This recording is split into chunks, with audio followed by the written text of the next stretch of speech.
Bonjour et bienvenue à Casarema, la montagne de l'Éternel. Nous sommes ravis de vous savoir de notre, vous qui nous suivez de partout, depuis la Polynésie française, depuis Tchétchénie, la Bolivie, le Canada et même dans toute l'Europe. Aujourd'hui, dans le cadre de nos émissions, je reçois pour vous des éminents serviteurs de l'Éternel. Il y a un prophète, il y a un docteur, il y a un pasteur. Et avec eux, nous allons débattre. Nous allons lire un texte, nous allons débattre de beaucoup de choses. Et le Saint-Esprit lui-même va nous éclairer. Mais avant de présenter mes invités ou de leur donner la parole, je voudrais partager avec vous les annonces de la maison. Je commencerai par dire que le 13 juin prochain, Casarema organise une journée des célibataires. Certainement, tu as l'argent, tu as le travail, tu as tout ce qu'il faut, mais tu as des difficultés à entrer dans le mariage. À chaque fois que tu commences le processus, un hôtel, un lien, quelque chose fait que ça n'aboutit pas. Viens ce jour-là, ne manque pas, mon frère, et tu verras que Dieu va se glorifier, ta mentalité va changer. Tu partiras du célibat au mariage. De retour sur le plateau central de Casarema, comme je vous le disais en entame, nous recevons pour vous des éminents serviteurs de l'Éternel. Et avec eux, nous allons débattre du thème de Ananias et Saphira. Pourquoi Pierre a-t-il tué Ananias et Saphira? Dieu qui est amour, au début de l'Église, pourquoi permet-il que des fidèles, eux-mêmes qui ont vendu leur maison, pourquoi est-ce qu'ils soient tués? Et pour cela, nous avons appelé des spécialistes, un prophète. J'ai à ma droite ici le prophète John de l'Église Les Bâtisseurs. Bonjour et bienvenue. Bonjour, pasteur Elie. En tout cas, c'est une joie de vous recevoir sur le plateau. C'est partagé, mon pasteur. D'accord. Juste à côté de vous, on a l'imbattable, le docteur Odilon. Docteur, bonjour. Bonjour, pasteur. Je rappelle que vous êtes pasteur à l'Assemblée des Saints, vous êtes à Montreuil. Nous sommes à Montreuil et actuellement, nous sommes aussi à Dijon. Waouh. Donc, on fait un peu du coucou à tous ceux qui nous regardent ou qui nous suivent depuis Dijon. Depuis Dijon, donc sur la rue 14 juillet à Chenove, au numéro 39. Wow. Nous les invitons donc tous les dimanches à partir de 15h. À partir de 15h. Tous les dimanches. C'est parti. Juste à côté de vous, on a le révérend pasteur Constant. Pasteur, bonjour. Bonjour, pasteur. C'est une joie en tout cas de vous avoir sur le plateau de Casarema. Nous sommes sûrs que votre présence va nous apporter un plus. Et c'est Jésus qui sera le vainqueur. Amen. Merci beaucoup. Voilà. On repositionne le débat, on le replace dans un contexte qu'il faut. C'est le contexte des Actes chapitre 5. Pierre, de par sa parole, tue Ananias et Saphira. Pourquoi est-ce que cela est-il permis en début de l'Église primitive? Je donne la parole au prophète.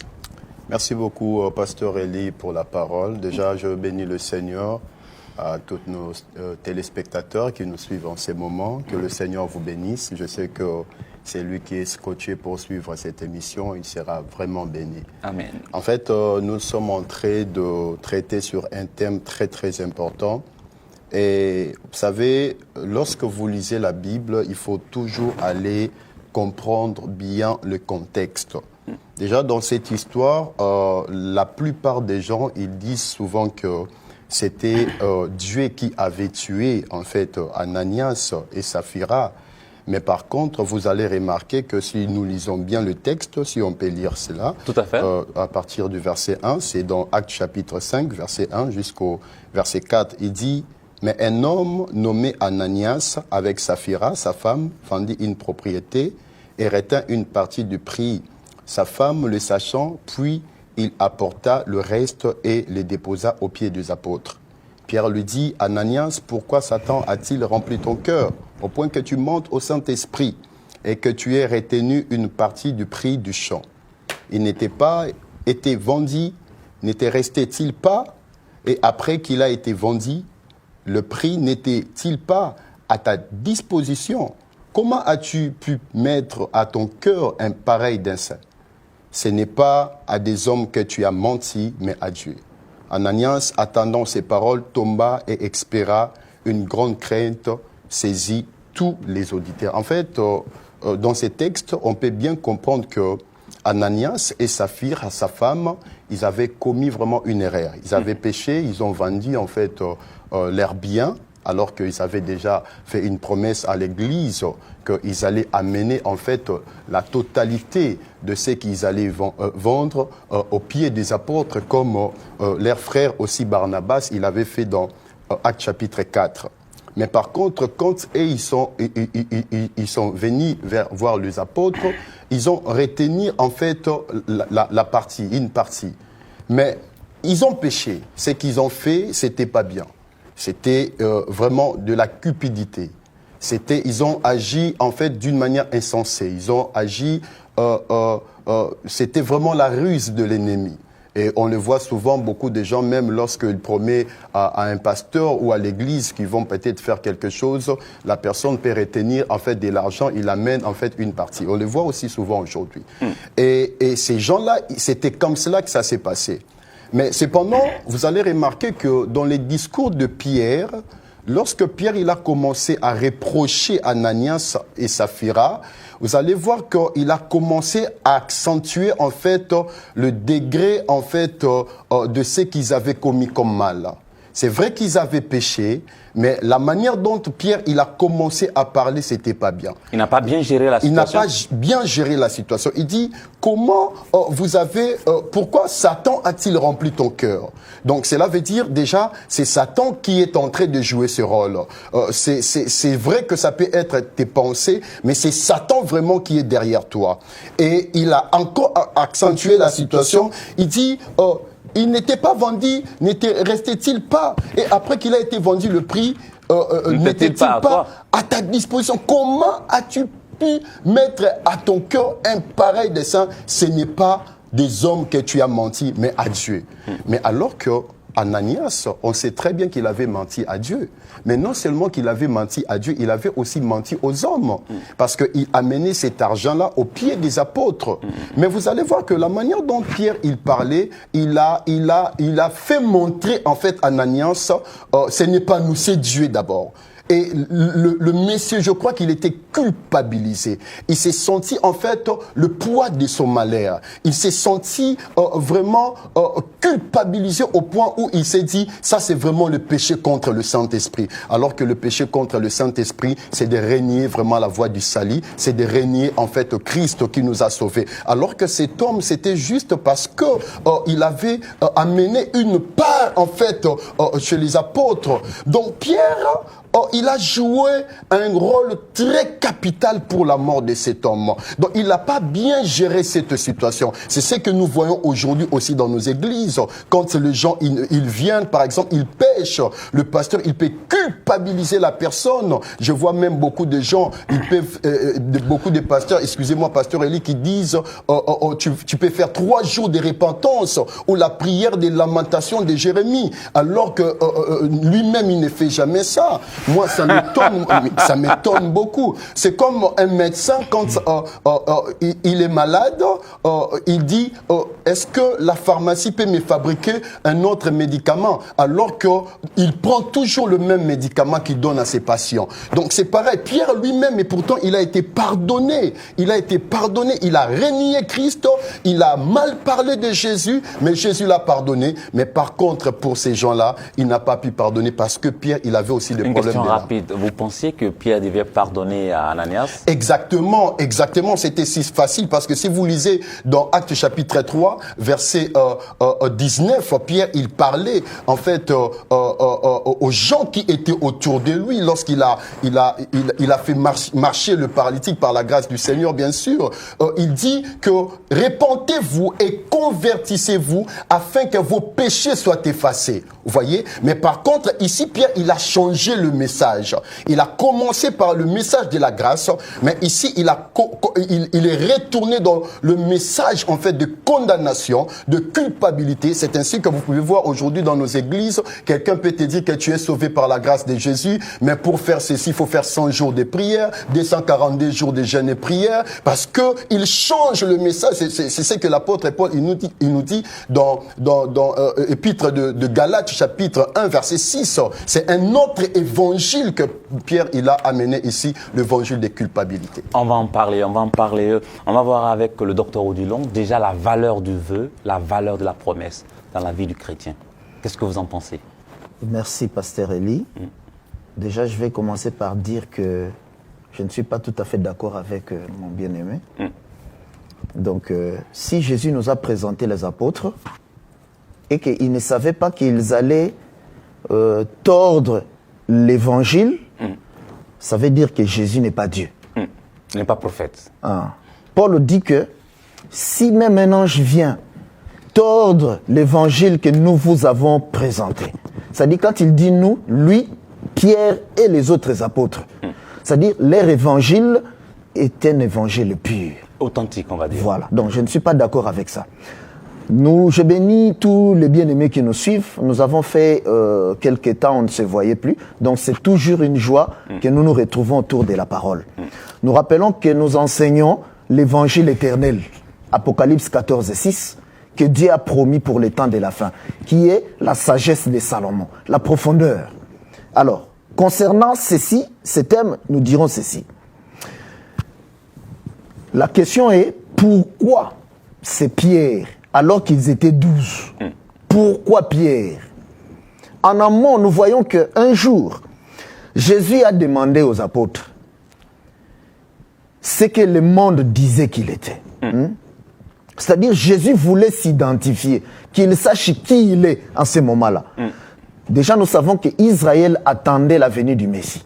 Alors, Jésus voulait, son souci était de se présenter, qu'il sache que c'est vraiment lui le Messie qui est venu. Alors, les autres apôtres ont dit que non, tu es l'un des prophètes, tu es Jérémie, Élie, et ainsi de suite. Jésus ne dit pas non, parce qu'il était effectivement l'un des apôtres, des prophètes. C'est-à-dire, tous les apôtres, on les retrouvait en lui. Mais il dit à Pierre, mais Pierre répond, parce qu'il leur demande, et vous, c'est-à-dire vous l'Église, il fait la différence.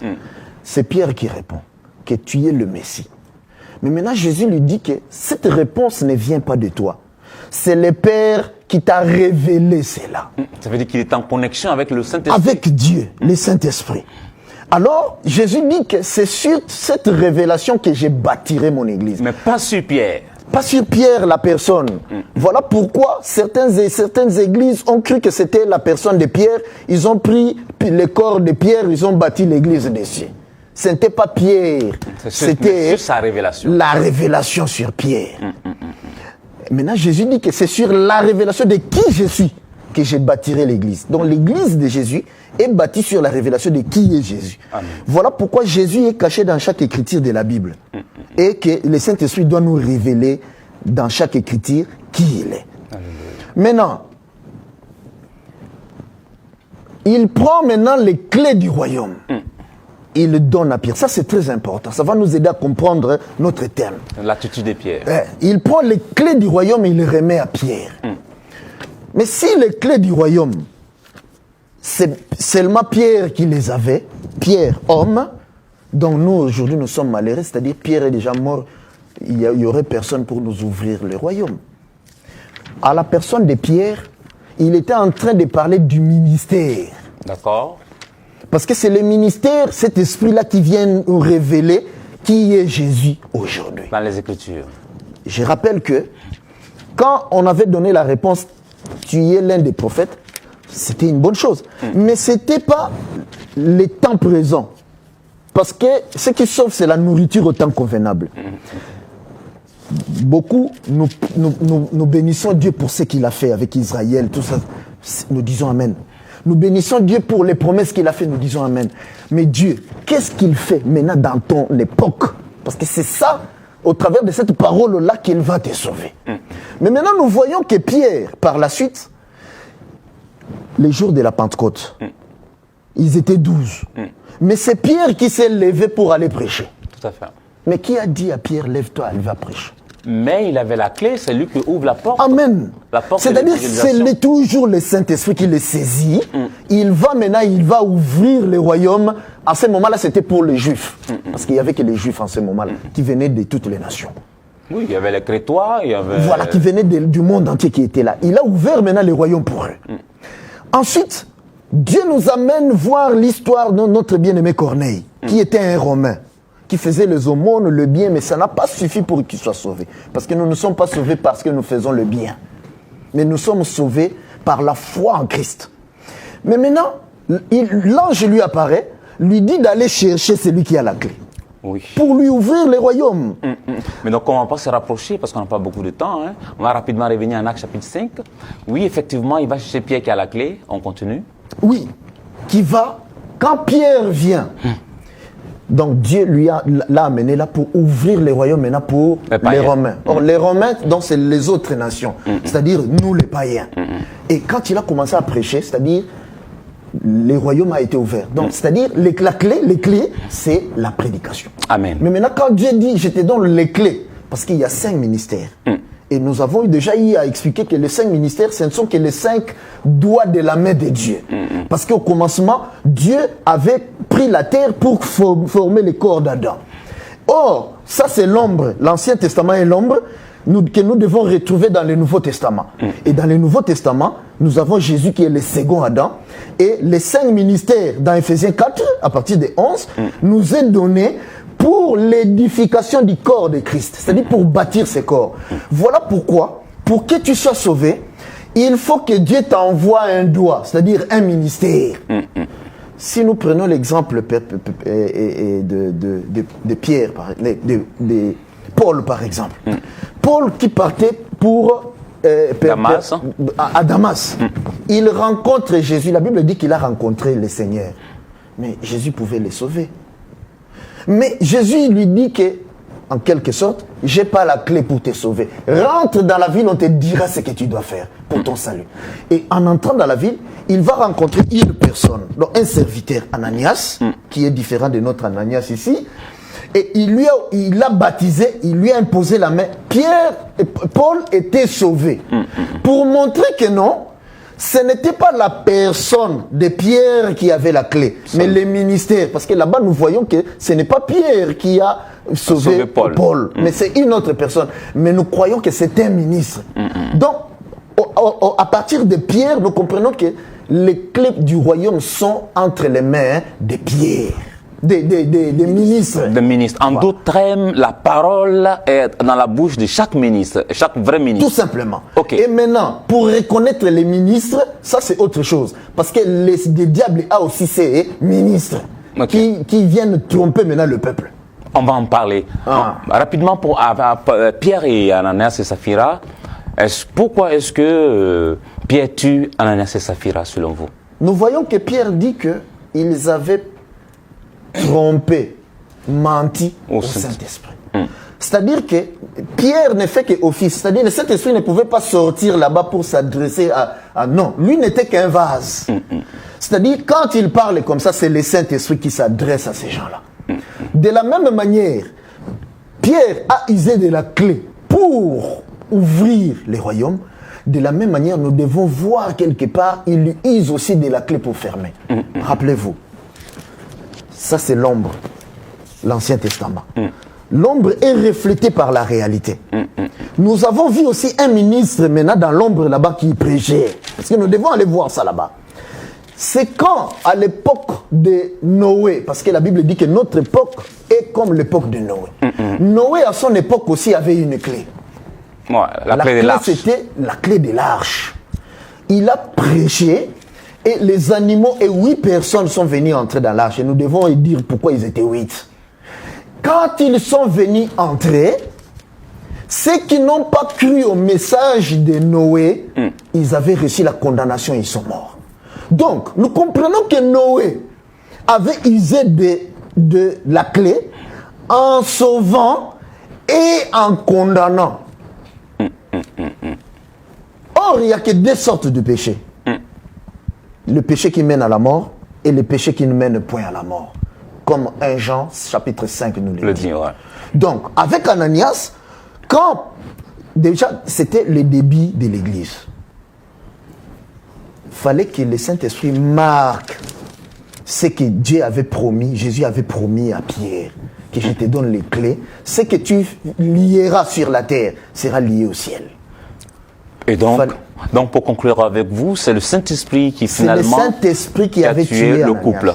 Et le prophète pense que ce n'est pas le Saint-Esprit, mais c'est plutôt Pierre, de par son zèle, qui l'a tué. On va donner la parole au révérend pasteur Constant, et certainement on aura d'autres lumières. Alors, quand je lis cette histoire, c'est une histoire qui est édifiante, mais je vais vraiment surtout le prendre dans le contexte. Parce qu'il y a un contexte. Nous sommes dans le livre des Actes. Dans le livre des Actes, nous voyons que c'est la naissance de l'Église. Donc, cette assemblée, la communauté dans laquelle Pierre officie, s'il faut parler ainsi, on voit que c'est le modèle, c'est l'exemple de la première Église. Tout à fait, l'Église primitive. L'Église primitive.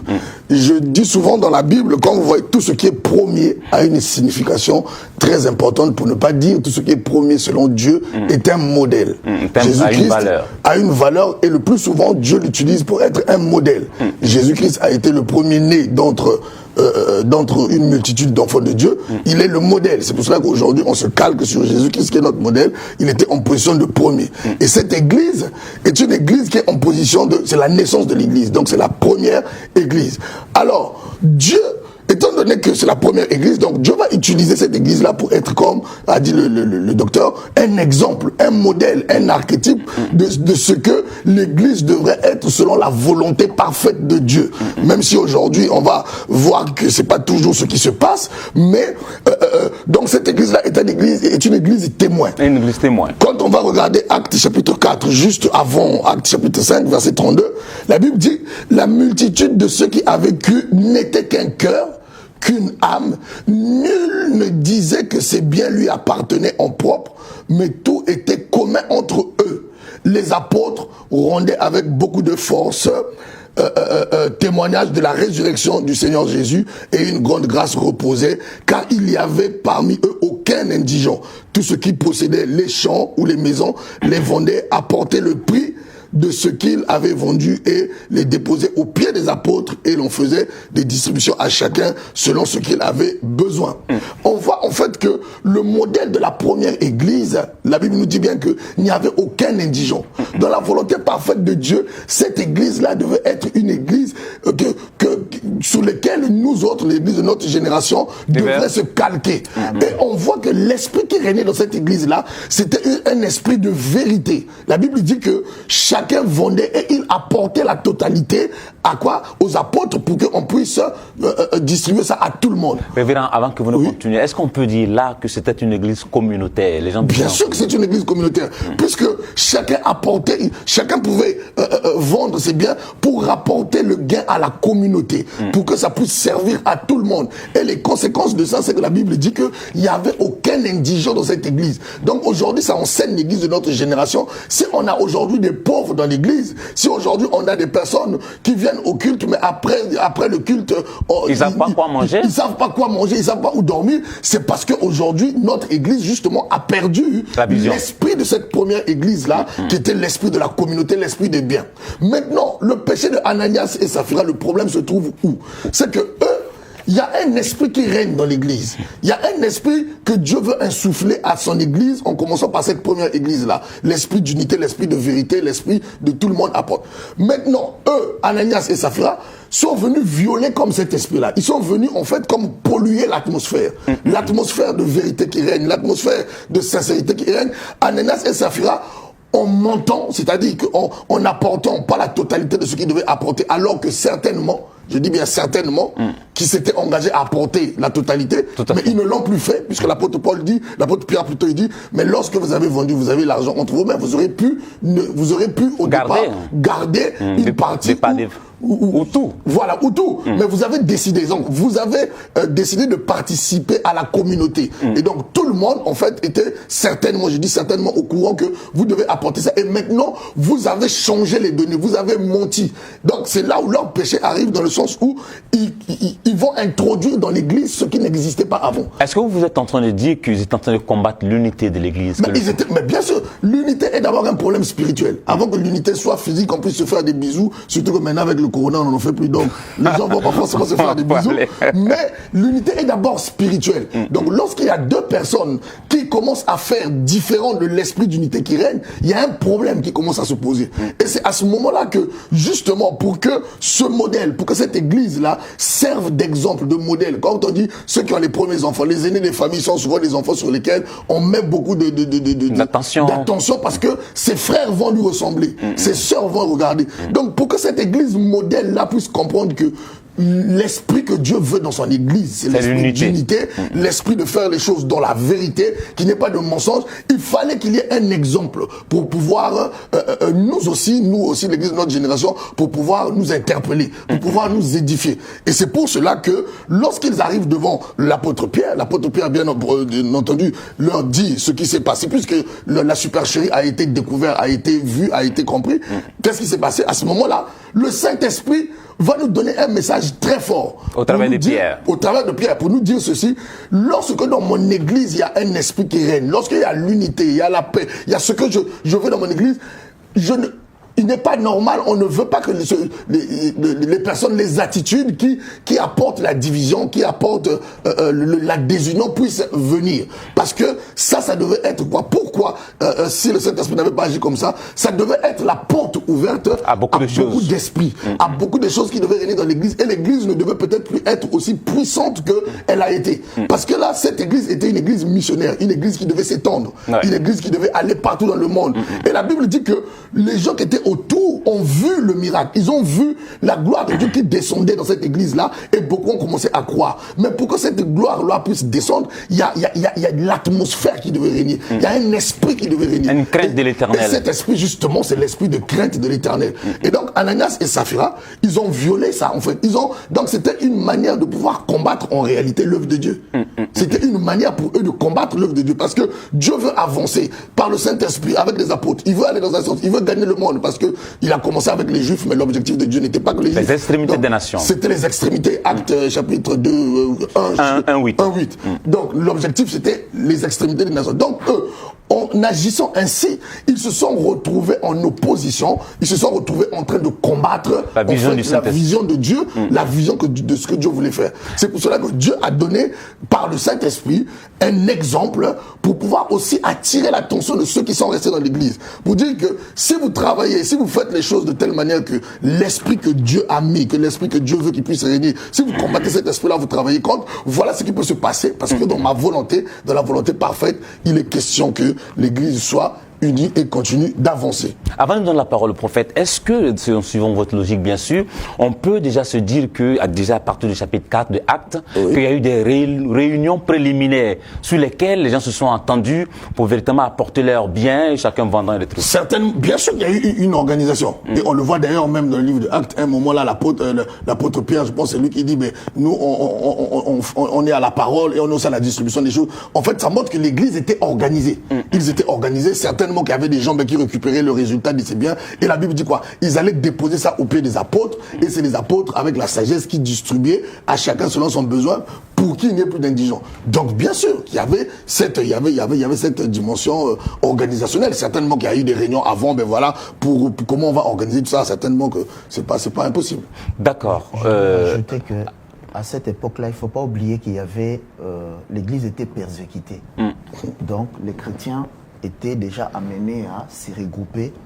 Voilà pourquoi donc cet élan-là aussi de la communauté, de vivre en communauté. Exactement. Okay. Mais au-delà de ça, Dieu voudrait que cette église, cet esprit-là soit dans son église. Amen. C'est-à-dire que exactement. Le but, comme l'avait dit le pasteur tout à l'heure, qu'il n'y ait pas d'indigents dans l'église. Amen. Ok, on va... Rappelle-toi que quand il rencontre Paul, il lui dit que non, mais je suis les gens que tu es en train de persécuter. Je suis le Jésus que tu persécutes. Voilà. Donc, c'est-à-dire que quand tu viens en aide à l'un des membres de l'église, tu viens en aide à l'église. Donc, dans la pensée de Dieu, il ne veut pas qu'il y ait des frères et des sœurs indigents dans l'église. Okay. C'est pourquoi, même pour les soutiens, avant de soutenir ses frères et sœurs dans la chair, il faut d'abord soutenir les frères et sœurs dans le Seigneur. Dans le Seigneur, dans l'église. La parole, déjà, on revient vers vous. Oui, la parole au prophète. En fait, je crois que il faut argumenter la votre position. Cette histoire, en fait, de Pierre, ça, surtout les théologiens, je pense que beaucoup de théologiens aussi, ils ont eu du mal à expliquer cela. Si nous lisons, par exemple, dans Luc chapitre 9, verset 54, il dit... Voyant cela, les disciples Jacques et Jean dirent « Seigneur, veux-tu que nous ordonnions au feu de descendre du ciel et de consumer comme l'a fait Élie ?» Jésus se tourna vers eux et leur adressa le reproche en disant, vous ne savez pas quel esprit vous êtes animé. Il parlait des disciples, parce que Jésus avait envoyé des gens pour aller lui chercher là où il devait se loger. Alors ces gens-là, ils ont refusé, c'était à Samarie. Alors les disciples de Jésus, Jacques et Jean, ils ont dit, est-ce que tu permets qu'on puisse envoyer le feu? C'était une prière. Donc si Jésus n'était pas là, ces gens-là, ils allaient invoquer le feu. Prophète, avant d'avancer, la Pentecôte est déjà venue, le Saint-Esprit était déjà venu ou pas? Le Saint-Esprit n'était pas encore venu. Okay. Mais on peut déjà voir la motivation des gens qui étaient avec Jésus. Mais comment est-ce qu'ils étaient? C'était une prière, mais mal intentionnée, mal motivée. C'est ainsi qu'il ne faut pas souffrir. Pierre, il avait des problèmes de l'âme. Je peux nous montrer noir sur blanc dans la Bible comment est-ce que Pierre, il souffrait au niveau de l'âme. Lisons encore une autre écriture dans Actes chapitre 8, verset 20. Vous allez voir que c'était son habitude en fait. La parole nous dit, mais Pierre lui dit, il parlait de Simon le magicien, mais Pierre lui dit, que ton argent soit perdu avec toi. Dans d'autres versions, il dit que ton argent périsse avec toi. Donc, Simon le magicien, il a voulu acheter en fait l'onction, il a voulu acheter la grâce, mais Pierre, il s'est mis encore devant, il dit que tu périsses. Et le mot périr veut dire noyer, que tu meurs avec ton argent. Donc, par son habitude, par son caractère, par sa colère, sa nervosité, parce qu'il y a plusieurs serviteurs de Dieu qui ont des problèmes de l'âme. Écoutez, vous savez, le salut est au niveau des 3 temps. Nous sommes sauvés au niveau de l'esprit. Notre âme est en train d'être sauvée et notre corps sera sauvé. Au niveau de l'esprit, tu es sauvé. Tu as le Saint-Esprit. Jésus habite en toi. Tu es vraiment correct. Comme la Bible dit, notre vie est cachée en Christ et Christ en Dieu. Mais au niveau de notre âme, on a encore des problèmes. Et c'était le cas de Pierre. C'était le cas de Pierre. Parce que vous allez remarquer que le même Pierre, il avait régné Jésus. Le même Pierre, lorsque Jésus-Christ, il est mort, il est ressuscité. Le prophète, vous l'aurez peut-être régné si vous étiez dans son contexte. Il a repris la pêche. Il a repris la pêche. Le même Pierre, dans Actes chapitre, excusez-moi s'il vous plaît, vous avez parlé, je vous ai laissé dire. Allons-y. Le même Pierre, dans Actes chapitre 10, verset 10, lorsque le Seigneur lui disait de manger des animaux, en fait, impurs, il a refusé. Pourquoi? En tant qu'un juif, il ne pouvait pas manger ça. Alors que le Seigneur lui disait que j'ai changé déjà le système. Donc le problème avec Pierre ici, c'était lié par rapport à son âme. Il était quelqu'un de sanguin. Il était quelqu'un animé par la colère. On peut voir ça même dans Galates chapitre 2, verset 12 à 14. En gros, il ne suivait pas le Saint-Esprit. Donc Pierre, il a fait plusieurs erreurs. C'est ainsi que vous pouvez voir, après même, dès que les disciples ont continué à évangéliser, son influence était un tout petit peu diminuée. Parce que je comprends qu'il y a eu des discussions entre eux, parce que Pierre créait plusieurs problèmes. Regardez par exemple, lorsque Ananias, il est mort, sa femme, elle est venue. Mais écoutez ce que Pierre, il a dit. Alors Pierre lui adressa la parole. Dis-moi, est-ce à tel prix que vous avez vendu le champ? Alors que ça allait être facile de dire à la dame, madame, écoute, ton mari, il est mort. À cause de ça. Mais Pierre, il a même piégé la dame. Il ne lui a pas donné de chance. Donc, il ne lui a pas donné de chance. Pourquoi? Maintenant, je vais vous dire pourquoi ces gens-là, ils étaient morts. Parce que lorsque Pierre, ces gens-là, ils ont péché, ils avaient déjà ouvert une porte. Donc, au niveau de l'esprit, ils n'avaient plus la protection. La connexion. Ils n'avaient plus la connexion. Mais maintenant, Paul étant un père spirituel, lorsqu'il a commencé à parler de cette manière, c'était une manière de les maudire. Parce que la malédiction, c'est vouer quelqu'un au malheur. Alors, il pouvait les protéger. Il pouvait les protéger parce que lui-même, Pierre, il avait régné Jésus. Or, le plus grand péché, c'est de régner Jésus. Mais lui, il a régné Jésus. Jésus, et pourtant, il lui a pardonné. Je prends un autre exemple. Si ce monsieur-là, Ananias, il était en face de Jésus, vous pensez que Jésus, il allait se comporter de cette manière? Non. Le vrai problème avec... Rien ne le prouve. Non, bien sûr, parce qu'il ne l'a jamais fait. La Bible, mais bien sûr, dans la Bible, vous allez voir partout où Jésus... Il termine et on vient vers vous. Partout où Jésus, il a rencontré des gens. Prenons l'exemple de la femme adultère qu'on avait attrapée à l'adultère. Tous tout le monde voulait lapider cette dame. Donc la loi voulait lapider la dame, mais lorsque la loi a rencontré la grâce, là où la loi abonde, la grâce surabonde. Et Jésus, il a dit à la dame que moi, je ne te condamne non plus, mais va et ne pêche plus. Jésus n'encourage pas le péché, mais il pardonne. Même dans ces textes que je venais de lire dans Luc chapitre 9, verset 54, vous allez voir que Jésus, il a dit ceci: je suis venu pas pour perdre, mais pour gagner. Mais par contre, vous allez voir que Pierre, il n'avait pas agi comme un vrai berger. Il n'avait pas agi comme un vrai berger. Un vrai berger, comme un vrai pasteur. Et quand, excusez-moi, je vais finir juste cette pensée. Quand Pierre, il a déclaré cela, directement, c'était une porte pour que les diables frappent. C'est pareil avec le cas de Job.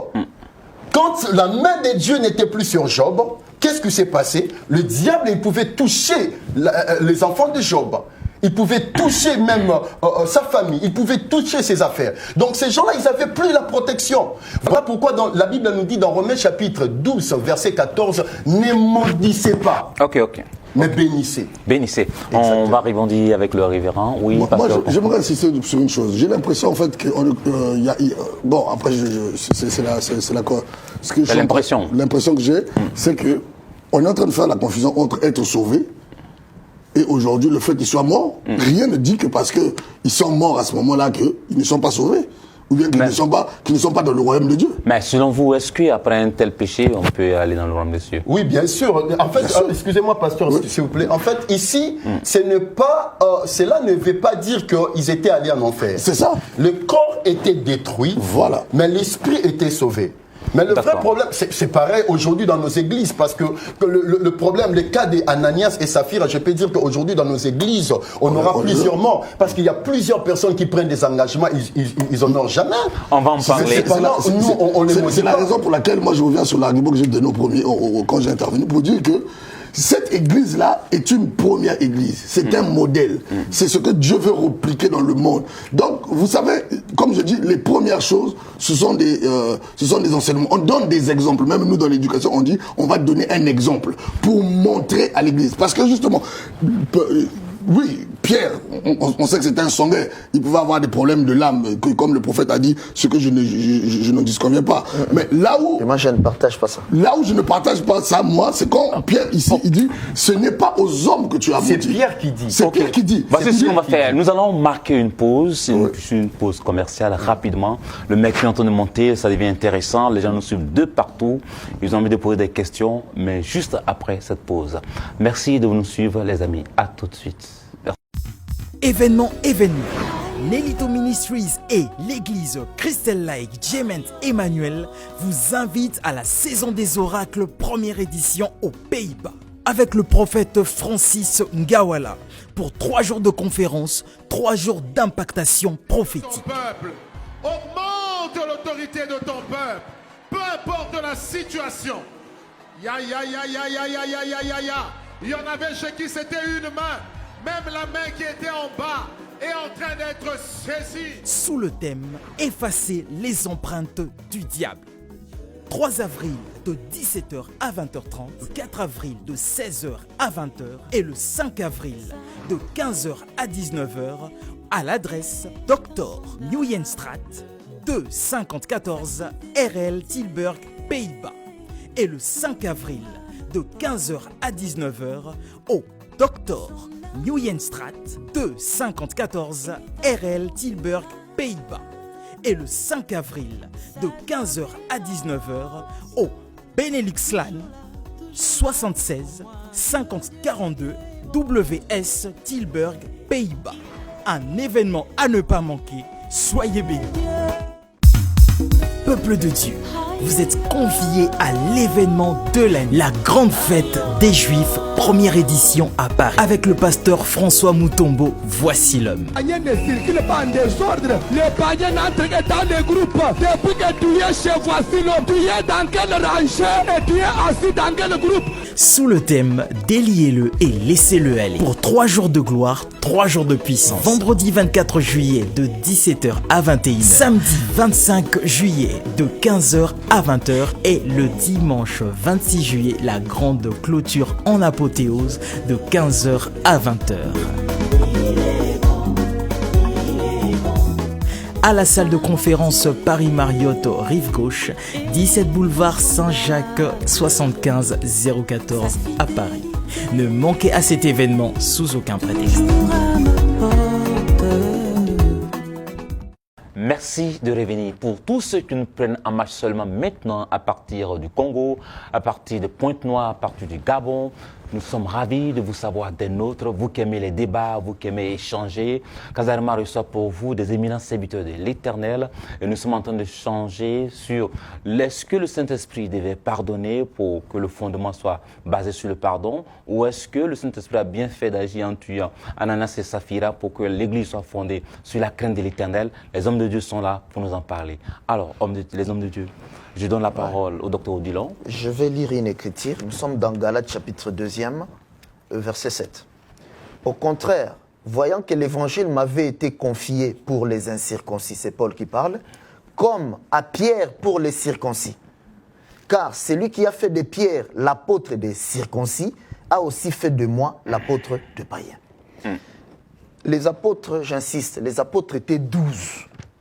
Mais ici, Paul est en train de dire comme s'il n'y avait qu'un seul apôtre qui avait reçu la mission d'aller enseigner les Juifs.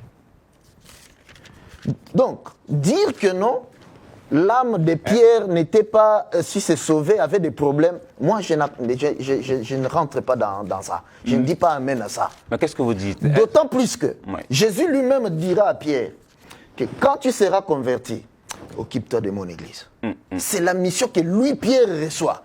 Ensuite, nous voyons Jésus prendre les clés alors qu'ils sont 12, donner à Pierre. Vous dites que donc Pierre n'avait pas un problème de l'âme alors? Non, Pierre ne pouvait pas avoir le problème de l'âme. Il avait pris la pêche. Oui, parce qu'il ne pouvait pas avoir les problèmes de l'âme. Moi, je pense que Pierre pouvait avoir des problèmes de l'âme.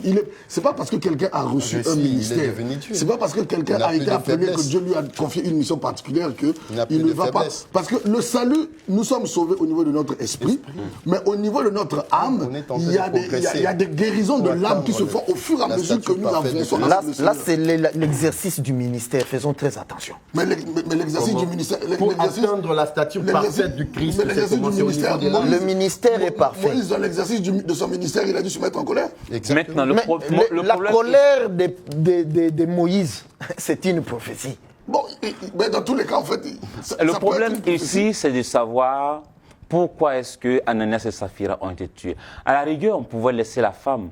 Mais pourquoi est-ce qu'ils ont été tués? C'est là où j'ai dit que Pierre, quand par exemple la dame, elle est rentrée, Pierre, il pouvait bien en fait parler avec la dame. Nous, le pasteur, nous le faisons. Par exemple, ton mari, il a péché, il est mort, il y a eu des conséquences. Tu peux aller exhorter la dame en disant, regarde par exemple ce que ton mari il a fait. Il a ouvert deux portes. Mais quelle a été la première question de Pierre? Pierre, il n'a pas fait cette démarche. Regardez par exemple le verset, je crois, 8. Il dit, Pierre adressa la parole et dis-moi. Il dit, dis-moi. C'est à tel prix. Mais alors que tu connais déjà qu'ils ont menti. Non. La Pierre est en train de sauver la dame. Si la dame avait dit la vérité, certainement qu'elle s'en serait sortie. Ce n'était pas une forme de piège. Non. Parce qu'il connaissait déjà la vérité. Pierre était en train de vérifier si véritablement cette Ils ont le même esprit. On va parler un à un. Non, excusez-moi, pasteur. Pierre, en fait, il était déjà au courant de ce qui s'est passé. La preuve, il a parlé par parole des connaissances. Il avait déjà compris que ces gens-là, ils avaient menti. Ils avaient menti. Pierre, il était au courant de tout ce qui s'est passé. Mais lorsque la dame, elle est venue, la preuve, parce que la dame, elle a dit quoi? Elle a dit, oui, exactement, nous avons vendu à un tel prix. Et Pierre, maintenant, il continue en disant, mais vous avez vendu les champs. Vous voyez? Donc, c'est-à-dire, je connais le prix. Vous mentez, vous me mentez en fait. Moi, je connais le prix. Mais qu'est-ce qui allait être simple? De dire à la dame, par exemple, parce que nous, le pasteur, prenons Pierre comme nous. Le pasteur, il dit que c'était une église primitive. Déjà, dans cette église, vous allez remarquer qu'il n'y avait pas de problème, comme le pasteur il a dit. Dans Actes chapitre 4, on peut voir qu'ils étaient ils étaient unis, il y avait de l'amour. Mais lorsque ces gens-là, ils sont morts, il y a eu la crainte. Entre-temps, la Bible nous dit dans 1 Jean chapitre 4 que l'amour parfait bannit la crainte. La crainte ne vient pas de Dieu. Dieu ne fait pas peur. Même lorsque Adam et Ève, ils ont ont péché, vous allez voir qu'ils étaient en communion avec Dieu. Mais lorsqu'ils ont péché, ils se sont allés cacher. Il y a eu la peur. La peur ne vient pas de Dieu. Ok, on va rebondir avec le pasteur Constant. Moi, je pense que là, quand on parle de crainte... Est-ce que le prophète n'en fait pas un peu trop? Est-ce que... Non, c'est l'évangile. C'est la compréhension qu'il a du sujet. C'est l'évangile. Mais je suis dans les Écritures. Je ne parle pas de... Je donne des Moi, versets. déjà, la première des choses quand Pierre pose la question à la dame, pourquoi Pierre pose la question? Pour moi, c'est une main tendue de salut. Si cette dame avait dit la vérité, en disant que bon, peut-être qu'au début on a commencé par se tromper, au final, donc là Pierre lui pose encore la question pour la faire prendre conscience, pour qu'elle réfléchisse. Si elle avait dit bon, c'est vrai à l'apôtre Pierre, c'est vrai que ce qu'on a dit peut-être au début c'était pas ça. Voilà le vrai prix. Certainement, elle serait sauvée. Certainement qu'elle serait sauvée parce que elle aurait reconnu sa faute. Et là, le salut aurait pu... Parce que même pour être sauvée, elle a reconnu. Et là, elle serait peut-être été épargnée. Mais cette dame ne fait pas la même démarche. C'est-à-dire qu'elle persiste dans ce mensonge-là, alors que l'apôtre Pierre lui donne comme la possibilité. Pour moi, ce n'est pas de la malice. Mais au contraire, c'est vraiment pour se rassurer que est-ce que les deux-là ont le même esprit? Est-ce qu'ils ont décidé de faire les choses de la même manière? En d'autres termes, vous êtes en train de nous dire que si la femme disait la vérité, elle serait affranchie? Certainement. Aujourd'hui, on n'a pas. Certainement, peut-être que la grâce allait se manifester. Certainement, peut-être que la porte. Mais regardez, pasteur, s'il vous plaît, lisons les textes. La Bible dit, alors Pierre lui dit, comment vous êtes-vous accordés pour tenter le Saint-Esprit du Seigneur? Maintenant, écoutez maintenant là, excusez-moi, pasteur, il dit, voici, ça c'est Pierre qui continue à parler. Voici, ceux qui ont enseveli ton mari sont à la porte et ils t'emporteront. Mais est-ce que c'est pas logique parce qu'elle avait déjà menti? Ils t'emporteront. Est-ce que c'est pas logique parce qu'elle avait déjà menti? Pierre, le même Pierre, il a renié le Seigneur. Avant la Pentecôte. Après même la Pentecôte, lui qui devait garder les brebis de Dieu, il est allé retourner à la pêche. Lui-même Pierre. Mais ça, c'est à la fin. Mais comment quelqu'un... C'est comme cela. Écoutez-moi, pasteur, nous ne souffrons pas par rapport à ces choses.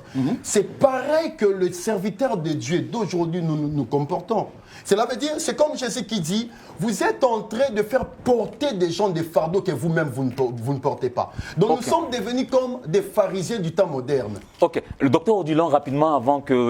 Est-ce qu'effectivement on peut dire que la femme et son mari s'aimaient, ils étaient en connivence, l'un ne voulait tromper l'autre? Pourquoi elle n'a pas dit la vérité? Est-ce que c'est parce qu'elle aimait son mari? Non.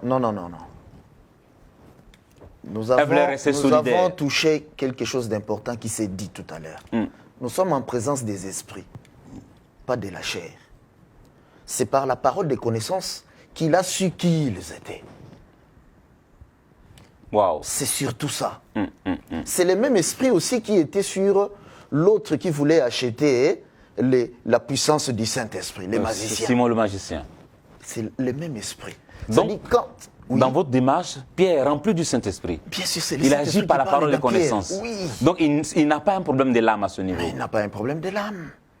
Sinon, lui, il a un problème dont le Saint-Esprit le suit dans son problème ou dans son égarement. Parce que c'est Dieu qui tue ces gens-là. C'est pas Dieu. Ok, oui, révérend. C'est pas Dieu. La malédiction sans cause n'a pas d'effet. Exactement. Moi, je veux bien qu'on dise que c'est vrai, oui, dès qu'un homme de Dieu parle et tout, il a la vie et la mort. Mais en réalité, à la fin, ceux qui exécutent même les paroles d'un homme de Dieu, c'est les principes de Dieu en réalité.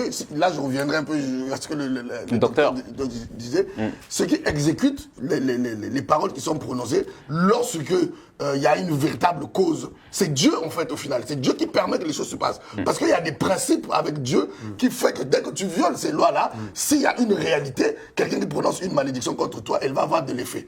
Donc, les serviteurs de Dieu peuvent avoir des problèmes de l'âme, c'est vrai, mais on le voit bien. C'est pas toutes les personnes qui ont été maudites dans les églises qui sont maudites. Il y a des gens, à cause des problèmes de l'âme des pasteurs, par exemple, une personne va de l'église, ou bien il y a quelque chose, le pasteur est choqué, est blessé, il prononce des paroles. Mais il y a un juste juge qui est là, qui est Dieu. Aujourd'hui, on ne va pas aussi mettre le fardeau sur le peuple de Dieu en disant que parce que quelqu'un est un homme de Dieu, dès qu'il parle quelque chose, mais s'il est en train de parler inspiré par d'autres choses que Dieu, donc Dieu va exécuter ça parce que son serviteur a parlé. Non. C'est pour cela que je dis, si l'apôtre Pierre avait peut-être un problème de l'âme, ça peut être possible.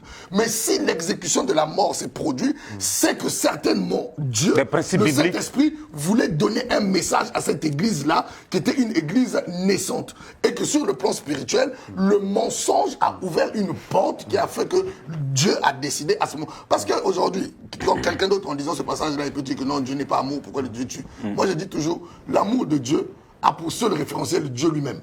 On ne peut pas reprocher à Dieu de venir, non Dieu, est-ce que tu aimes, pourquoi tu as fait ça, pourquoi tu n'as pas fait ça. C'est Dieu lui-même qui a le référentiel, qui a le thermomètre de l'amour. Donc, quand dans certains cas, il décide d'agir d'une manière, c'est parce qu'il a décidé de le dire pour des objectifs et pour des raisons que lui connaît. Si dans un autre cas, il agit différemment, aussi, le prophète l'a bien dit, il y a des cas où Jésus par exemple, la femme samaritaine, Jésus ne l'a pas condamnée.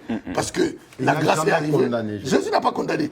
Mais on verra par exemple que quand le désordre se fait dans le temple, Jésus-Christ n'est plus dans le cadre du berger qui est en train de caresser. Là, il réagit différemment. Il réagit avec une certaine violence. Aujourd'hui, on peut dire que c'était de la violence. Il a chassé les gens, il a été dur avec les gens. Pourquoi? Le même Jésus, en fonction de contexte, a réagi différemment. Mais pasteur, par contre, il n'a pas tué une personne. Il a chassé les gens qui étaient en train de vendre les choses, mais il n'a jamais... Vous savez, vous avez bien dit, c'est le corps qui est mort, mais c'est pas l'esprit. Il ne peut pas tuer le corps.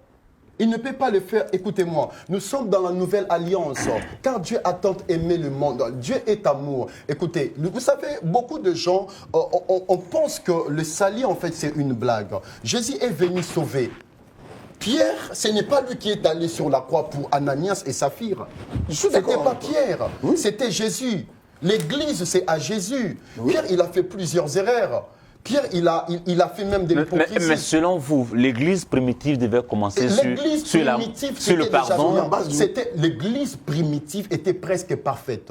Parce que si vous lisez dans le chapitre 4, vous allez remarquer qu'il y avait une communion fraternelle assez étroite. Il y avait de l'amour, il y avait de la joie. Mais le diable vient souvent. Il a visité cette Église. Mais Pierre, en tant que berger, je parle en tant que berger. Parce que la preuve, c'est quoi? Lorsque ces gens-là, ils sont morts. Maintenant, vous savez qu'est-ce qui s'est passé? Non. Pierre, quand il a changé les messages, il a directement montré à ces gens-là un autre visage de Dieu. Cela veut dire que Dieu, le Dieu là que vous priez, il n'est pas seulement amour. Il frappe, il tape. Et qu'est-ce que cela crée? Cela crée de la culpabilité. Excusez-moi, je vais finir ma phrase. Cela crée la culpabilité, la peur. C'est ainsi que vous allez voir la plupart des gens qui prêchent de la condamnation, les démons, toutes ces choses. Ils créent la peur. Mais est-ce que vous pouvez lire les deux versets qui suivent après? Comment est-ce que l'Église s'est comportée juste après la mort de Saphira? Oui, après la mort de Saphira, on dit... Alors, il dit, comment vous êtes accordé pour tenter l'Esprit du Seigneur? Voici ceux qui ont enseveli ton mari, sont à la porte et il t'emportera. Une grande crainte s'empara de tout l'ensemble et de tous ceux qui appris ces choses. Continuons. Vous voyez? Et la Bible dit, le nombre de ceux qui point. Après, la phrase change. Donc, cette histoire-là, elle est close. Quand on dit point, c'est fini. Allons-y. Et après, la Bible dit, la multitude, plutôt, le nombre de ceux qui croyaient au Seigneur, hommes, femmes, s'augmenter de plus en plus. Mais comment justement? Mais c'est l'Église du Seigneur. Mais la crainte devait faire fuir les gens de l'Église. Mais là, on voit que les gens ou de convertis augmentent. Je vais lire un deuxième passage. Combien de pasteurs, par exemple... Il finit, on revient. Je vais lire un deuxième passage. Parce qu'il ne faut pas non plus... Je ne suis pas contre... Je ne suis pas plutôt pour faire culpabiliser les gens. C'est pas ce que je suis en train de dire. Mais il ne faut pas non plus dire aux gens que lorsque Dieu, pour une raison ou pour une autre, dans certaines situations, Dieu est un peu dur, que c'est un problème. Non, regardez. Dans Actes chapitre 2, 42, ils persévéraient dans l'enseignement des apôtres, dans la communion fraternelle, dans la fraction du pain, dans les prières. La crainte s'emparait de chacun d'eux et il se faisait beaucoup de miracles au milieu d'eux. L'atmosphère de la crainte de Dieu, c'est l'atmosphère qui prépare des miracles. Parce que là où Dieu est craint, quand on dit crainte de Dieu, c'est pas avoir peur de Dieu, que Dieu il va venir, il va nous tuer. Mais c'est dire que respecter ce que Dieu a dit est important. Donc, quand la crainte de Dieu rentre dans un endroit, d'ailleurs même, je profète dans une église qui est la crainte de Dieu. Est-ce qu'on peut séparer la crainte de la peur? On peut faire la différence? Exactement. Il y a une différence entre la crainte et la peur. Il y a une grande. La crainte, c'est un profond respect, dans le cadre de la parole de Dieu, un profond respect de l'autorité, du principe de Dieu, de l'autorité, et notre désir à vouloir s'y conformer. C'est ça qu'on appelle crainte de Dieu. Crainte de Dieu, c'est pas trembler devant Dieu, mais c'est pouvoir se dire que la parole de Dieu dit ça, je veux faire le nécessaire, je veux essayer de faire tout ce qui est possible pour me conformer à cette parole. C'est ce qu'on appelle crainte de Dieu. Mais la peur, c'est autre chose. Je suis d'accord avec toi que la peur, c'est un sentiment qui n'est pas de Dieu.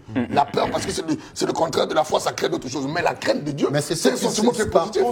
Mais en fait, ce qui pose problème, c'est que je ne comprends pas, c'est que si cette action était charnelle, vu que l'âme de Pierre avait un problème, l'Église allait se vider. Exactement. Mais pasteur, écoutez, vous savez, aujourd'hui, on peut dire, lorsque vous voyez le résultat, par exemple, parce que l'Église appartient à Jésus, il y a plusieurs pasteurs qui se comportent mal.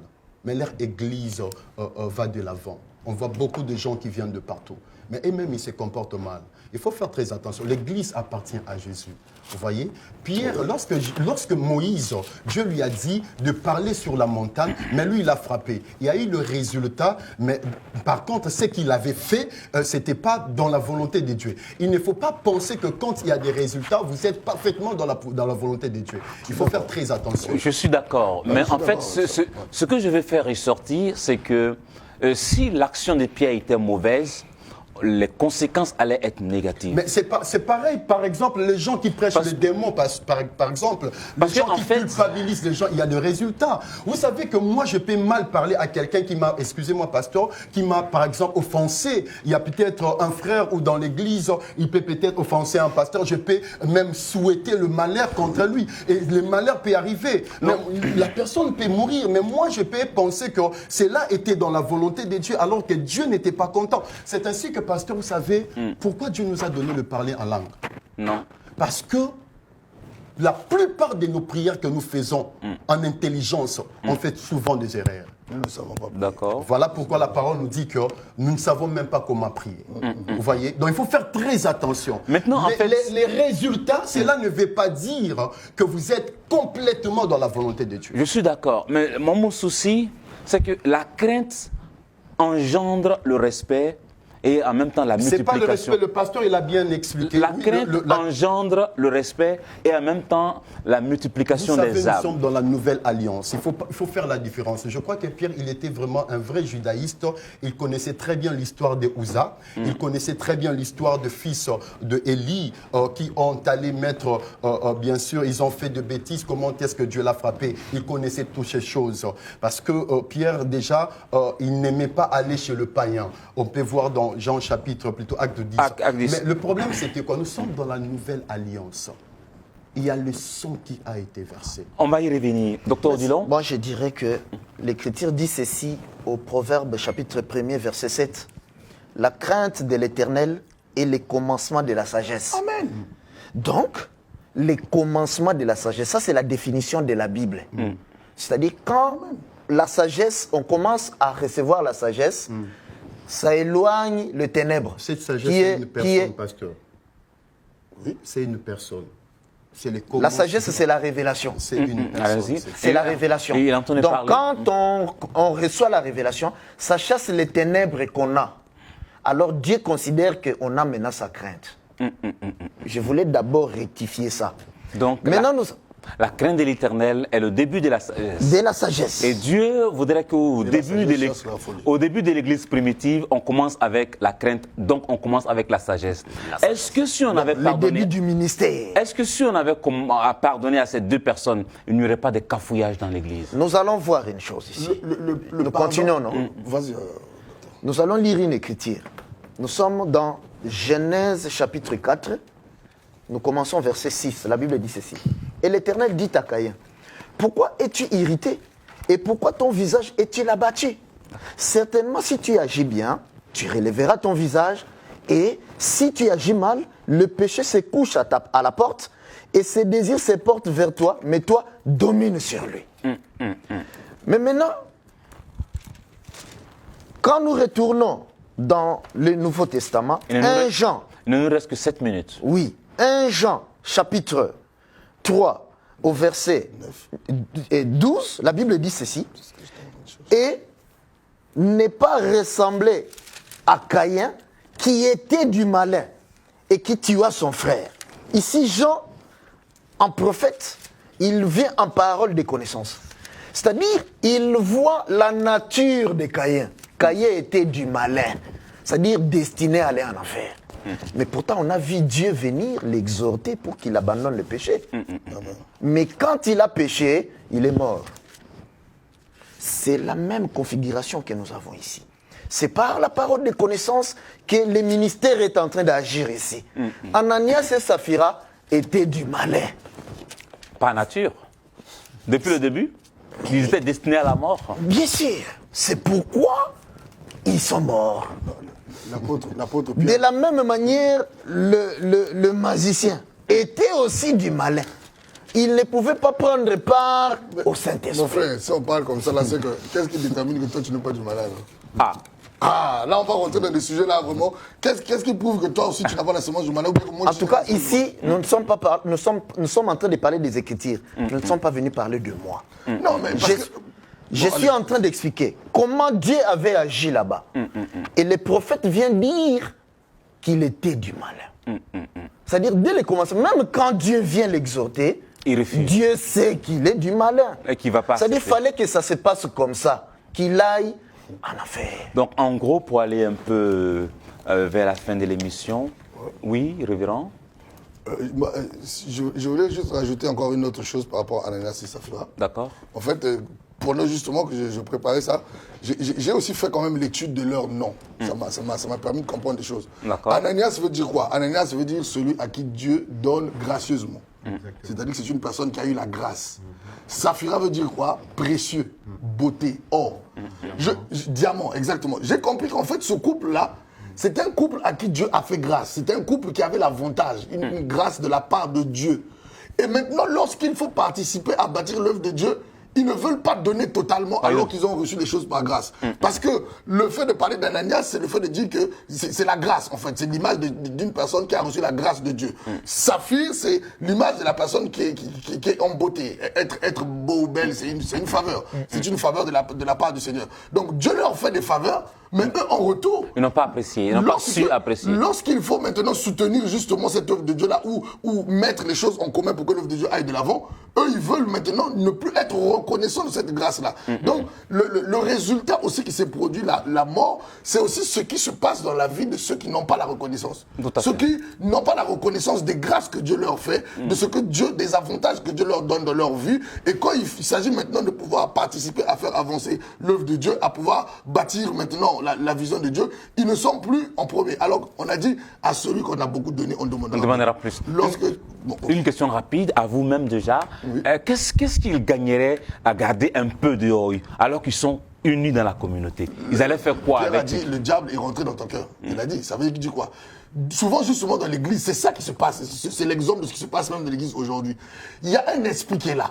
Il y a l'esprit d'unité. Mais vous allez voir, le diable va rôder là. Il va aller rentrer dans le cœur de quelqu'un. Mais tu vois pas aujourd'hui, le pasteur t'a pas salué. Peut-être qu'il n'a même pas fait attention. Tu vois pas que le pasteur t'a pas salué. C'est parce qu'il te déteste. Et là, quand les enfants de Dieu n'ont pas compris comment repousser ça, comment apprendre à vivre. Et c'est même le thème qu'on va développer samedi prochain à l'église, quand je vais parler de comment et pourquoi sortir des prisons des offenses. Parce que justement, ces genres de petites choses-là, le diable les exploite des fois pour pouvoir envahir les cœurs, influencer les cœurs et faire des dégâts dans l'église. Donc l'église était en très bonne santé, mais le diable, comme la Bible dit, le diable rôde comme un lion rugissant. Et cette fois-ci, il a rôdé, il a trouvé des personnes qui avaient des dispositions, certainement, parce que peut-être qu'il avait proposé ça à d'autres personnes, ça n'a pas marché, mais chez eux, peut-être parce qu'il y avait une certaine cupidité en eux, ainsi de suite, il a trouvé la porte par laquelle il est rentré, et là, il a commencé à faire son œuvre de destruction. Voilà, nous tirons à notre fin. Nous n'avons pas la prétention d'épuiser ce thème. On va juste donner le mot de fin. Le prophète va nous dire ou dire aux nations qui nous écoutent ce qu'on doit retenir de ce que lui, il a dit. Nous bénissons le Seigneur pour toutes les personnes qui nous ont suivis en ces moments. Je sais que quelqu'un a été béni par rapport à ces thèmes. Je m'en vais pour nous dire que Dieu est amour. Dieu, il est parfait, il est amour, il aime tout le monde. Et la plupart des gens, ils sont culpabilisés par rapport à ces erreurs, leurs erreurs. Il y a des gens qui ont commis des choses vraiment horribles. Mais Dieu vous aime tel que vous êtes, des homosexuels, de gens qui sont dans des fétiches. Dieu vous aime. Si vous acceptez Jésus-Christ, vous serez sauvés. Ne soyez pas culpabilisés, peu importe vos péchés. Répentez-vous et le Seigneur, il va vous pardonner, quels que soient vos péchés. Parce que la parole nous dit, l'amour de Dieu, elle est commésurable. Donc Dieu nous aime tous tels que nous sommes. Et par là, je m'aimerais aussi nous inviter dans l'église, parce que chaque dimanche, on a culte dans l'Assemblée bâtisseur de vie en Christ. L'adresse est à Paris, 3e arrondissement, du rue Saint-Claude. du Riz Saint-Claude. Donc vous prenez juste le métro 8, direction Ballard. Donc, et vous allez voir l'église, elle est juste à côté voilà, de la gare du Lion. Donc direction Ballard. Direction Ballard. Quelle station, arrêt? Station, c'est, je crois, Saint-Claude. C'est Saint-Claude, donc vous allez vraiment écouter la bonne parole. Que le Seigneur vous bénisse, que le Seigneur puisse transformer vos vies là où vous êtes, au nom de Jésus-Christ. Amen. Merci à vous. Docteur Odilon, vous êtes là, c'est sur la montagne. Qu'est-ce que vous voudriez que ceux qui sont en Martinique, en Afrique, au Canada, retiennent de votre passage par rapport à ce thème, justement? Par rapport à ce thème, j'aimerais d'abord donner certains éléments pour nos bien-aimés qui nous suivent. Pierre, quand ils étaient avec Jésus tous, Jésus les considérait des païens parce qu'ils n'avaient pas encore le Saint-Esprit. Alors nous avons vu Pierre commettre certaines erreurs. Une fois, il voulait faire croire à Jésus que non, Jésus ne peut pas être tué. Jésus s'est retourné directement arrière de moi, Satan. Nous avons vu Pierre faire beaucoup d'autres choses. Beaucoup d'erreurs. Beaucoup d'erreurs, mais avant le Saint-Esprit. Avant la Pentecôte. Jésus lui dira même que quand tu seras converti, c'est-à-dire il était païen, mais quand Pierre reçoit le Saint-Esprit, il reçoit les clés du royaume. Dans l'exercice de son ministère, il ne s'était pas trompé. L'évangile qu'il avait apporté était pur. Parce que Paul dit que si quelqu'un, même un ange, amène un évangile qui est contraire à l'évangile que nous vous avons présenté, c'est-à-dire lui et les apôtres, qu'il soit anathème. Et je ne crois pas que Pierre était anathème. Même quand Pierre réunit Jésus 3 fois, mais pourquoi seulement 3 fois? C'était une prophétie. Nous pouvons l'expliquer. À une autre occasion. À une autre occasion. Quand Pierre retourne aller pécher, il n'était pas seul. Je souligne qu'il n'avait pas encore le Saint-Esprit. Jésus est mort, ils étaient désemparés. Mais quand ils reçoivent le Saint-Esprit, il était toujours là, devant l'œuvre. Amen, amen, amen. Alors, quand Pierre refuse d'aller chez Corneille, parce que Jésus voulait, étant juif, pour lui, les païens n'ont pas accès à ces choses, à cet évangile. Alors, il fallait que Dieu l'enseigne d'abord lui-même, en lui montrant que tous les animaux impurs là, c'est en réalité des hommes, des corneilles, des nous ici, et que le ministère doit aller leur ouvrir le royaume. Amen. Donc, il fallait que je remette en place ça. Alors, nous disons ceci. Dans l'exercice du ministère, il y a 5 ministères. Remarquez qu'ils étaient que des apôtres. Mais les ministères, ce n'est pas seulement l'apostolat. Au milieu d'eux, nous avons vu Jean, par exemple, qui était un prophète. Voilà pourquoi Paul est venu mettre l'accent sur les 5 ministères. Donc, ce sont les 5 ministères qui ont reçu les clés. Il n'y a que les vrais ministres qui peuvent ouvrir et qui peuvent fermer. Merci beaucoup. Alors, nous enseignons à Montreuil, comme nous l'avons dit, aux 2 rue Désiré Chevalier. Notre téléphone, c'est les 06 48 55 41 23. Que Dieu vous bénisse. Que Dieu vous bénisse. Merci en tout cas, Dr Odilon, d'être passé. On va donner la parole au révérend pasteur Constant et avec lui, on va avoir le mot de fin. Alors, pour terminer, je remercie déjà le Seigneur pour ce temps et je salue la présence des serviteurs de Dieu. Merci pour ce partage. Et j'aimerais, pour terminer, dire une chose. Dieu nous aime. Dieu est un Dieu d'amour et l'amour de Dieu nous donne une chance. À mon sens, Ananias, surtout la femme, je vois bien au niveau de la femme, elle avait eu une occasion de se racheter. L'apôtre Paul lui avait posé la question, donc c'était à elle d'affirmer ou de ne pas confirmer. L'apôtre Pierre, je veux dire, lui a posé la question, c'était à elle d'affirmer ou de ne pas confirmer. Donc, certainement, je pense que la grâce de Dieu, c'est aussi justement nous apprendre la crainte de Dieu. Tite 1, le verset, Tite 1, je crois 11, 12, le dit, la grâce de Dieu a été manifestée, elle nous enseigne à renoncer à certaines choses. Donc, l'amour de Dieu, la grâce de Dieu a un enseignement derrière. L'enseignement de cette grâce-là, c'est avoir la crainte de Dieu. C'est pouvoir craindre le Seigneur. Je ne suis pas en train de condamner quelqu'un, je ne suis pas en train de dire que c'est facile de le faire, je ne suis pas en train de dire que si voilà, c'est compliqué, c'est des choses, mais heureusement que nous avons le Saint-Esprit et que si nous avons la volonté, si nous avons des fois cette humilité-là de savoir revenir quand on a fait des erreurs, je le dis encore, certainement que Saphira aurait pu être sauvée si elle avait reconnu. Si elle avait reconnu et qu'elle avait reconnu son faute, certainement que la grâce de Dieu devait se manifester parce que Dieu n'est pas, le but de Dieu ce n'est pas de perdre quelqu'un, ce n'est pas de tuer quelqu'un, mais le but c'est de gagner. mais gagner justement, il y a un cadre, il y a un contexte. Et pour terminer la dernière partie, j'aimerais parler par rapport à l'Église. J'aimerais dire à chacun de nous, nous sommes responsables de l'atmosphère qui règne dans notre Église. Lorsque ici on voit qu'il y a l'atmosphère de paix qui règne, la Bible dit que le diable rôde, Et quand le diable rôde, il va souvent chercher à rentrer pour détruire cette atmosphère-là. Donc chacun de nous, vraiment, devrait aussi être gardien de l'esprit, gardien de l'atmosphère qui règne au sein de l'Église. Comment? En protégeant son cœur, en faisant attention aux pensées qui peuvent monter dans son cœur, parce que c'est du cœur que ces choses-là partent. Et si on protège ça aussi, nous allons aussi travailler à pouvoir protéger l'Église. Et dernier mot, toujours dans le cadre de l'Église, nous sommes en réalité aussi responsables de la pauvreté qui se passe dans l'Église. Ça, je vais aussi le dire, parce que cette Église-là, la Bible nous dit qu'il n'y avait pas d'indigents. C'est parce qu'il y avait une bonne organisation, il y avait une bonne redistribution. Souvent, on prie, on veut chasser l'esprit de pauvreté, mais aussi nous avons un rôle, un travail à faire dans ce domaine. Que Dieu vous bénisse. Je suis pasteur à la Chapelle des Adorateurs. Nous sommes à 11 rue Guy Moquet à Argenteuil. Nos cultes se passent de 10h30 à 13h30. Ce samedi, je vais commencer un thème pendant 2 jours, un séminaire sur comment et pourquoi sortir des prisons des offenses. Parce que j'ai remarqué au cours de mon ministère et par rapport même à moi, ce que j'ai vécu moi-même, j'ai remarqué que les offenses, ça détruit l'Église. Il faut vraiment que Dieu nous enseigne à pouvoir faire face aux offenses et à éviter les offenses. Ça sera le thème de notre séminaire. Ceux qui peuvent se joindre à nous, soyez les bienvenus. Que Dieu vous bénisse. Merci. Encore. Merci tous ceux qui nous suivent de partout. Je rappelle que je recevais pour vous un prophète, un docteur et un pasteur. Et avec eux, nous avons discuté du thème « Pourquoi est-ce que le couple Ananias et Saphira ont été tués ?» Était-ce le Saint-Esprit? Était-ce Pierre parce qu'il est sanguin et il a des réactions bizarres? En tout cas, nous ne pouvons pas épuiser ce débat. Likez, commentez, partagez. Mais en même temps, rapprochez-vous de votre Bible et lisez pour que Dieu nous instruise. Que Dieu vous bénisse. Homme de Dieu, merci en tout cas d'être passé, prophète John, docteur Odilon, merci beaucoup. Et révérend pasteur, merci d'être passé, pasteur Constant.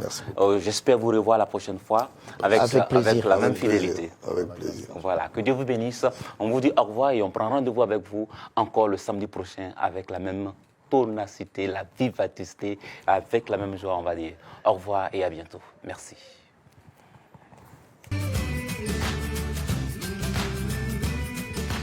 Vous avez besoin d'un aspirateur.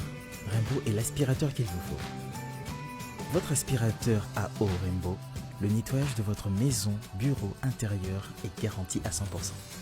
Rainbow est un aspirateur high-tech. Meilleur avec de l'eau, Rainbow utilise depuis plus de 80 ans la puissance de l'eau pour un nettoyage impeccable. Rainbow est un diffuseur d'huile essentielle à froid au parfum eucalyptus, citron et orange douce. Profitez des bienfaits de la nature tout en apportant une vraie propreté à votre maison. Rainbow, la santé au naturel.